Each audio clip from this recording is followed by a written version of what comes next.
Hey guys, my name is Elijah, and in this tutorial I will show you how to cross out text in Google Docs.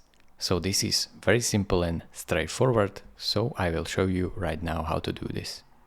First thing in order to cross out text is to select the text that you want to cross out. So I will select this chunk of text.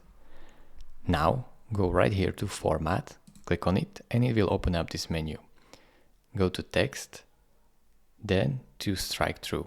As you can see, you can click on this Strikethrough text or just simply press shortcut Command plus Shift plus X. So click on it, and as you can see, your text is crossed out. It is really this simple. Thank you for watching. If this video was helpful to you, consider subscribing and liking this video, and I will see you in the next tutorial. Bye bye.